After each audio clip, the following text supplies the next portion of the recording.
الحمد لله الذي لا يرجى لكسب الشدائد إلا هو، ولا يرجى لرفع المكائد إلا هو، وما مراد العاشقين في الدارين إلا هو، وما مطلوب الواصلين في الكونين إلا هو.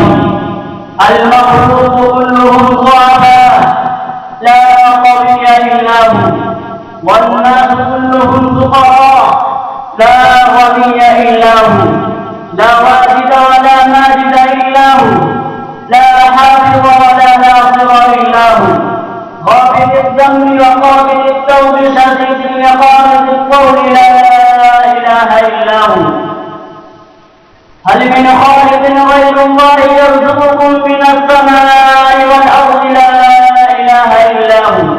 ومن يملك السماء والأبصار؟ لا إله إلا هو. ومن يعلم الجهر والسر إلا هو.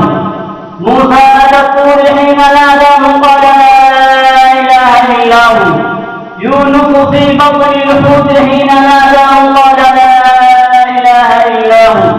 إبراهيم في نار الحريق حين ناداه قال لا إله إلا هو.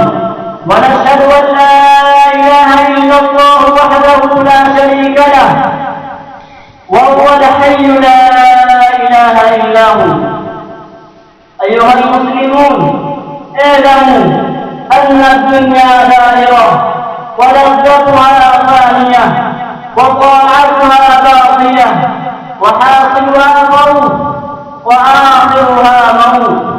أيها المسلمون، بدن ضعيف ضعيف، وسفر طويل طويل، وزاد قليل قليل، وبحر عميق عميق، والنار حريق حريق، والصراط دقيق دقيق، والميزان عديل عديل، والقيامة قريب قريب، والمنادي جبرائيل ويقول الجنة وادي وادي، ويقول النار أهدي أهدي، ويقول الكعبة زوري زوري، ويقول آدم صفي الله يوم القيامة يا رب نفسي يا رب نفسي، ويقول موسى كلم الله يوم القيامة يا رب نفسي يا رب نفسي، ويقول عيسى روح الله يوم القيامة يا رب نفسي يا رب نفسي، ويقول داود خليفة الله